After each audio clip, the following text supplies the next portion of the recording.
Tonight we're talking to Adam Castillejo, otherwise known as the London patient, and we're going to hear more about his story. And what I think is really fun about this setup is that, you know, we do research. That's what we're about. We fund, we support research to end HIV/AIDS, and we're talking about all of that work that happens in labs and in clinics. But it really all comes down to, it's about the people. In the end, it's about the people. We're trying to change people's lives and, you know, on a massive scale all around the world. And, you know, tonight we get to actually talk to somebody whose life was changed. I think, you know, for me, that's really exciting because it shows us where our research can lead. So first of all, let's just introduce who Adam is. Adam is the second person ever in the whole world to be cured of HIV. He is now a member of a very elite, small club that we, of course, want to expand. That's what we're aiming for with the research that we fund. Adam has now reached that goal, which is fantastic. So, you know, you look great, but how are you feeling health-wise?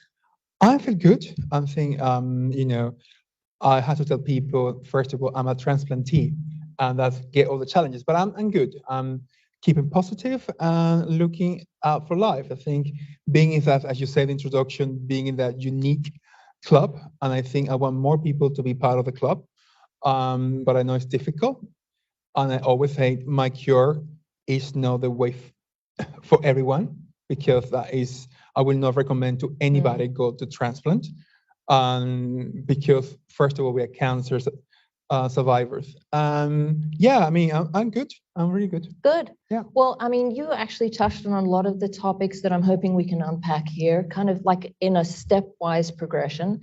So let's take your story one step at a time. You were living with HIV, and then you were diagnosed with lymphoma. Stage 4 cancer, yeah.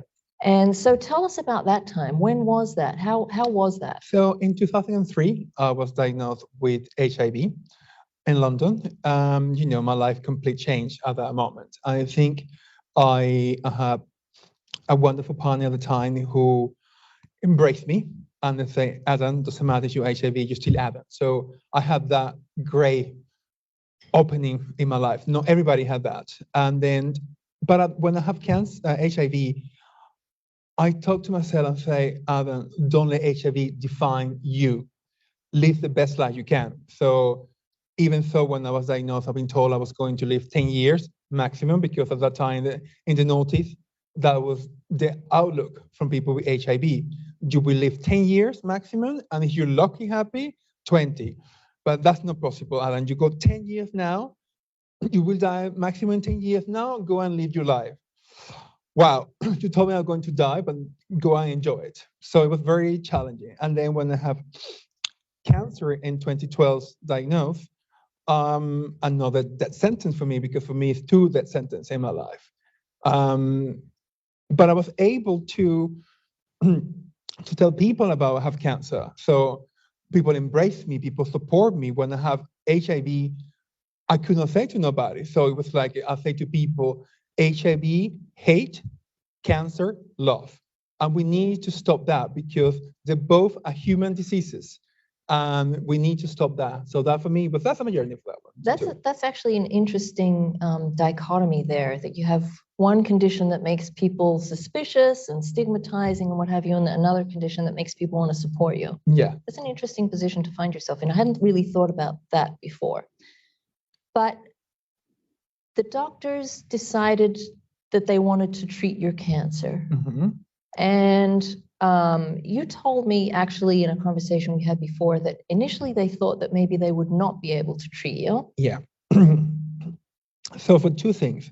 When you are an HIV positive man and you suffer from cancer, transplants are not available for you because you are HIV, because the risk involved and it's not data, and a lot of people die. It's highly risky because of the complications. You are immunosuppressed, and it's more challenging for doctors. My previous medical team, did not feel that was the right way to go. Instead, they told me, Adam, you become terminal now, and you got 6 months to live. 6 months later, I got a new team. Professor Rowena Johnston was part of that team. How were able to tell me, Adam, you have a choice. It's one of the parts, but At the same time, when they give me that choice, they say to me, Adam, because your ethnicity, because the way I look, we might not able to find a match in the bank, but for the transplant. And I was surprised because like, no, you're in Europe, it was difficult. And I was surprised by that because you might have different heritage, you might have uh, different backgrounds, and I'm surprised by that comment. Well, let's just unpack Yeah. that for a little bit. So the normal way that you would treat the lymphoma that you had was with a stem cell transplant. Yeah. And with a stem cell transplant, like a lot of transplants, I think we all hear that you have to look for a donor who has a tissue match. Mm-hmm. And this is, I think, what Adam is getting at, that for a lot of complicated reasons, the tissues and blood cells that are in the banks that are out there, people bank stem cells, those stem cells are more widely available for people of like Northern European, white, kind of traditionally Caucasian descent. And if you have any heritage, as the word you use, the heritage in you that is not that it can be more difficult to find cells that will be a tissue match for you. You have to find a tissue match so that your body won't reject those cells. Correct. So in my case, a month later, the doctors called me, wanted to give me the great news about the match. But before they did that, they apologized to me because they say, Adam, so sorry, we thought you had ethnicity because of my skin complexion. And they say, Adam, you're white Caucasian inside. My genetic makeup is from the Northern European descendants. So it was even more rare. And from then it was a surprise because that is for the conscious bias, because my appearance, they will thought, oh, you cannot be Northern European. And that was kind of the take. I think they told me, Adam, you look brown from the outside like a chocolate and white for the creamy from the inside. So that's what kind of the comparison they say. And I had to tell people, don't judge people by the looks. Look for the genetic makeup, and then you make you. Well, thank goodness they did that, because there came a day where they told you that they were going to be able to do a transplant for you. How did that feel? Were you confused, excited, daunted?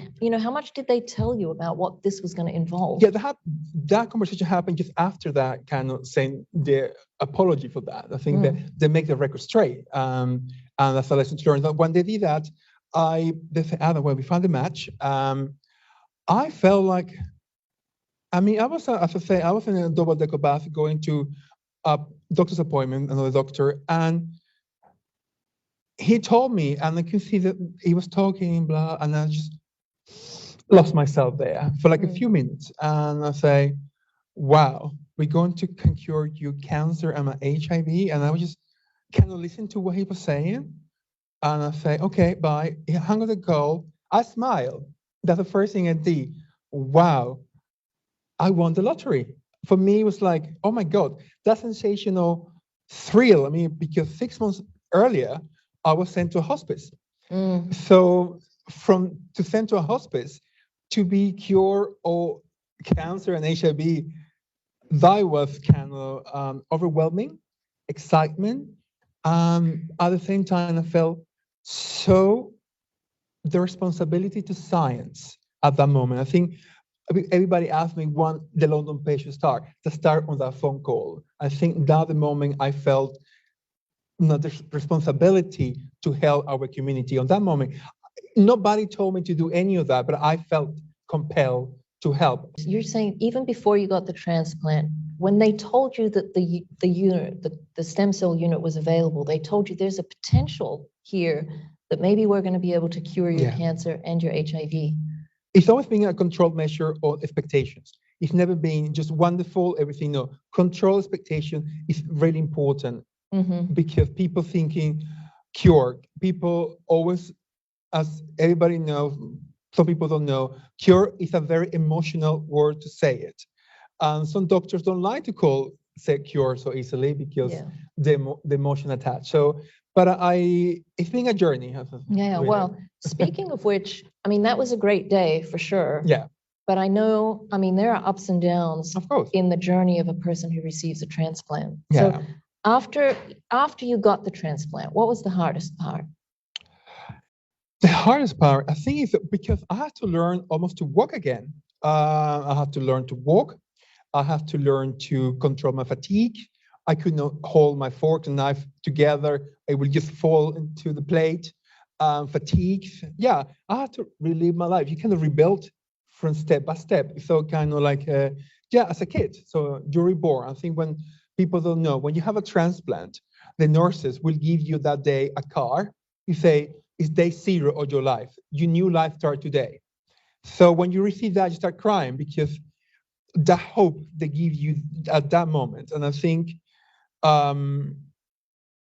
as a baby, it's kind of like you start again 0. And I have to learn to be who I am today from that moment. The way I understand it, having never had a stem cell transplant myself, is that the preparation treatment that they give you really kicks some butt. Oh, yeah. But because for me, it was one of many, because I have 4 years of intense chemotherapy regimes. So I will have every 21 days, every 2 weeks, every 4 weeks. So for me, it was year after year, years of chemo. So it was, for me, it was another chemo, but it was really tough because I knew this one, I could die at any point in time. So at that point, I knew day 0, because they were counting day backwards to day 0. You knew you can die in there. And that people don't know. I was very frightened. Yeah. And every day, I mean, I felt, oh, wow, I'm alive today. I'm alive today. Each day, I was taking every minute, every hour. I was not thinking about tomorrow. I think about today, the moment, to survive. So. And you mentioned this, and I think I want to get into this a little bit later too. But I mean, this is really an intensive medical. Intensive, yeah. And I mean, this is not something that we can give to everybody. I would never recommend that to anybody. I know Timothy used to say the same thing. Yeah, and now I can tell you, for my 2 brothers, the Dusseldorf and the City of Hope, they say the same to me. And they want to tell everybody, do not go for this. We will not recommend anybody to go to this. So just in case everybody's not quite up to date. So Timothy Ray Brown was the Berlin patient, and you may have heard of him. He's the first person to have been cured of HIV. He underwent a stem cell transplant just like this. And actually, the great news is that we, in the meantime, have not only Timothy, who unfortunately passed away, his cancer came back. He passed away in 2020. We have Adam here, and then we have 3 more patients, the New York patient, the City of Hope patient, and the Dusseldorf patient, who have all had stem cell transplants and appear to have had their HIV cured. But as you hear, like all of these people are saying, this is just not something that they would recommend that anybody undergo. And my brothers, because I think when I met both of them, it's an instant connection. We connected immediately. So it's kind of like we hug and we just brothers instant. We are close, and they are very supportive, and they want to support our causes. And I think they inspire by what I do. And they will tell you exactly as I told you, will not recommend anybody to go through what we went through. And having gone through all of that, now you're faced with the question. First of all, you had probably a pretty substantial recovery period after the transplant. You have to wait for your cells to come back to normal, for all your functions to come back to normal.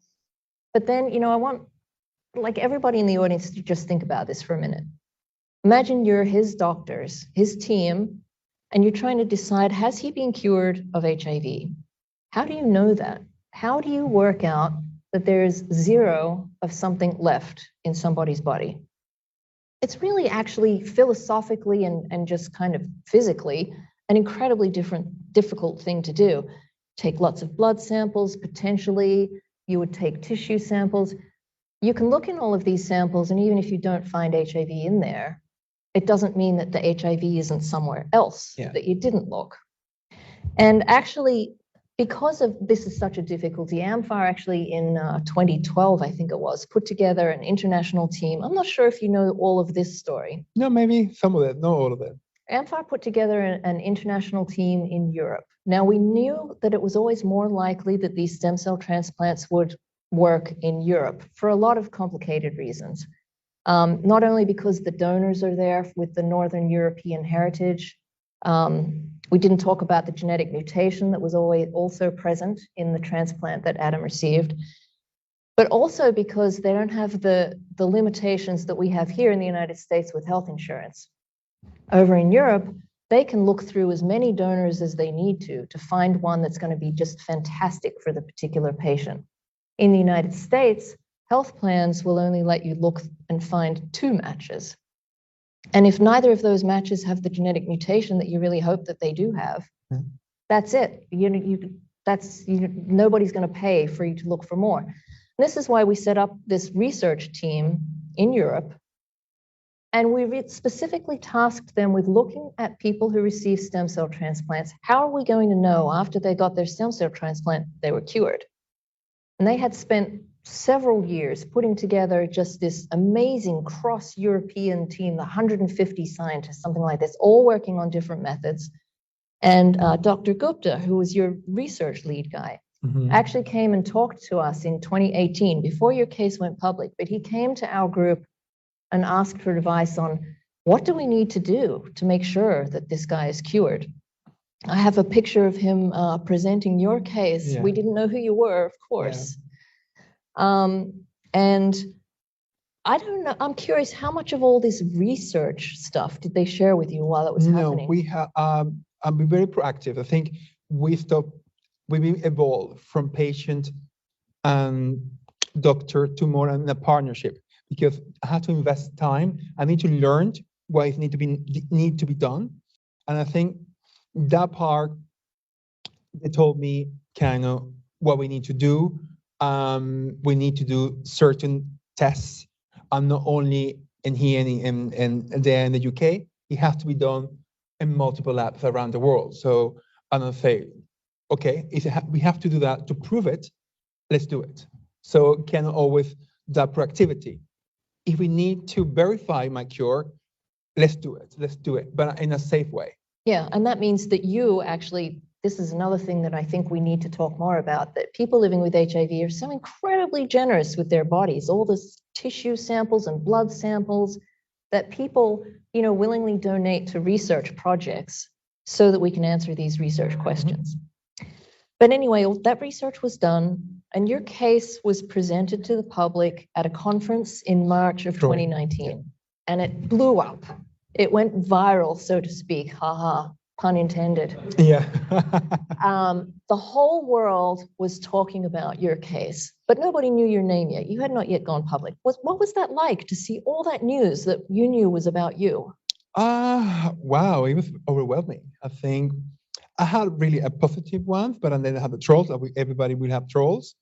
Yeah, overwhelming, but I think that was kind of the test for me, testing to see how people will receive. I mean, I have many cases contacting, I can see the comments and then people sharing the story, and it was about, wow, some hope. I think that kind of empowered me more to continue to do it and embracing more my identity. I think at that time it was 2 people. It was Adam and the London patient working alongside, and then I have to immerse both. And that's when 2020 I was going to say, so a year later, you decided to go public and disclose your identity.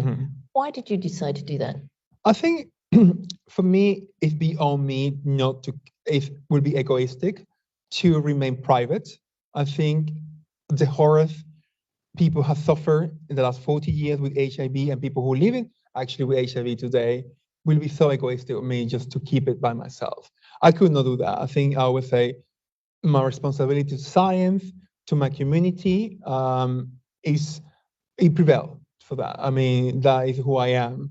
I'm the type of person who I see greatness. I think, wow, we managed to find a cure. Somehow we managed to get there, and the living proof. How can I live with myself being privately? I could not see myself doing that. Okay. So Adam, what is the best part of being cured of HIV? Part of the cure, I think, is not to take that pill. That's one of the things. But I have to say to the people, that pill has so much stigma. That pill is so heavy. People don't realize how heavy that pill is. As a transplantee, I take a lot of medications regularly, and I have a box of pills. We don't carry any stigma, but that particular pill carries so much emotion, so much power compared to that. And that was a complete journey to go to stop that. That sense of, I don't know, Aaron, for me, I'm still the same person. I think people around me had changed. The thing which I had to get my head around is I'm part of history, no matter what. I always been in the books, the second person to be cured of HIV. I think that was the hardest part to sink in, to have that emotion. But I've always been a positive person, and I think that has kind of given more, entice more of the fears and all of that, kind of break from all of that and kind of enjoy my life. It's my second chance in life. Yeah. I'm going to live to the fullest. Well, that leads into this question. So how has your outlook on life changed? Less fear of things. I've been trying to die a few times. I've been sentenced a few times, dying in intensive care a few times nearly. That experience so many times. I think for me, it's like live the best life you can. I think I try to live healthy life, but I want people to embark in the same journey as me. I think that's fear, and me now as ambassador of hope, try to give that narrative. I think, but at the same time, bring my life, my experience as well, because people need to know who I am, because people still sometimes don't know who I am still. And I think it's important to show. I think that's how I look on life. I want to show people me as ambassador of hope, give it that hope. I want people to embark in the journey. I don't want to be alone in the club. Right. But we need to have some more guidance for that. Well, speaking of Ambassador of Hope, that was actually the next question I wanted to ask you about. So I know you've been involved, and you're getting more and more involved in the advocacy community, advocacy around HIV, and presumably for more research, but we'll get there. But what are your plans in terms of advocacy? Advocacy, I always say to people, why I use the word ambassador of hope?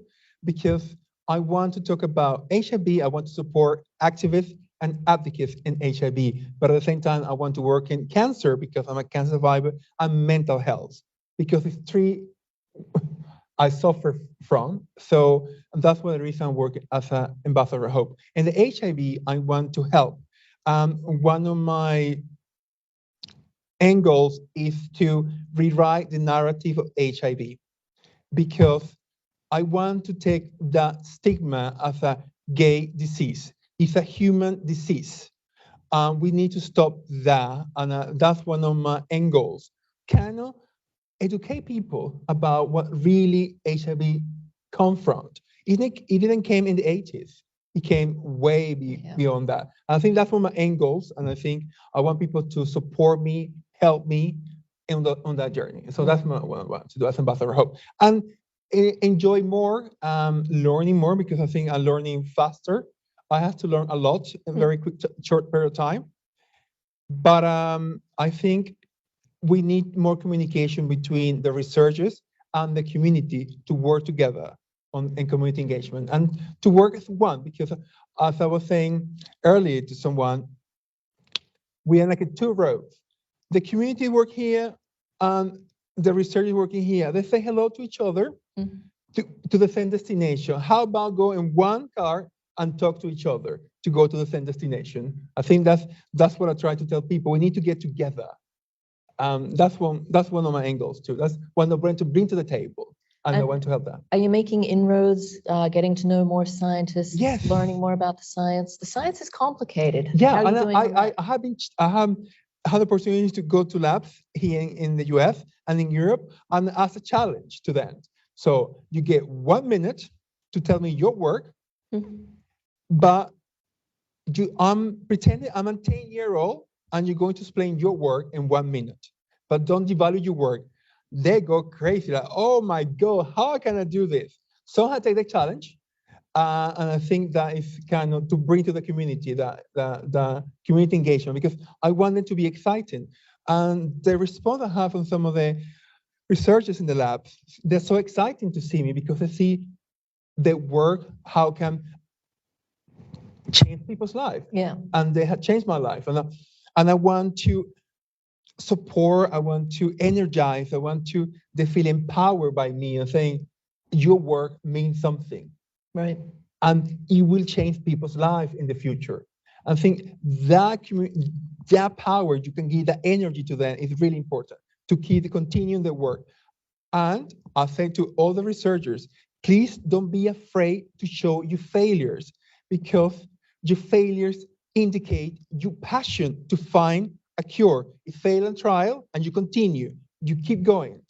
Don't be afraid to do that. So that's what I'm trying to bring that to as a communicator to people. Well, the last question I actually had planned out here is, I mean, I know you've been going to different places in the US. Yes. Maybe you've been doing that around the UK. I wanted to ask you, this is a very broad question. I don't know what direction you would like to take it. How do you feel about cure research? Cure research is not very well known among the community, and we need to change that. I think I hear from the researchers is the lack of communication between the community and the researchers need to change. I think I speak with normal people, they have no idea about cure. Well, how are we going to do that? Communicating is changing that. It's integration between the two. But you need to bring, I during this time, I felt like we need to do like a lab tour across the United States, for example, from coast to coast, showing around what has been done in each part. So people get excited and people, oh, that's what's happening. Because I think we get a lot of miscommunication. People don't trust. Trust is really important.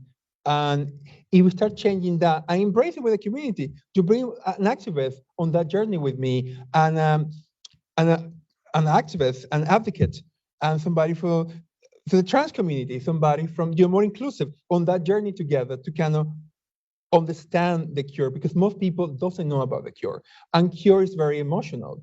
For example, in my cure, people maybe don't know, my cure took 5 years to get what I am today. So I had to go from operational cure, functional cure, and then cure. So in 3 stages you have to go through. I had to learn that. Most people don't know that. You have to go for 3 stages of the cure. Now I can call myself fully cured, which it took time. And then people don't realize that, but you have to take 5 years to actually can be used the word cure. So most people don't have an idea of that. So it's so emotional for that.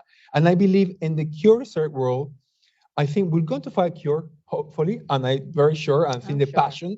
I can hear when they talk to me with that passion. I just think he will get there. But we need to show to the community. We need to make it more mainstream, our causes, because I want to see people normalizing HIV. HIV is a human disease. When I talked to a lot of researchers, said we cannot talk about our work outside because we'll be kind of stigmatized to be in an HIV field. We need to stop that, and we need to change the narrative. Maybe documentary could be a great idea, but I see so many documentaries about HIV, and it's the same narrative. I want to bring different narrative of the HIV because we need to educate people to stop stigma and discrimination.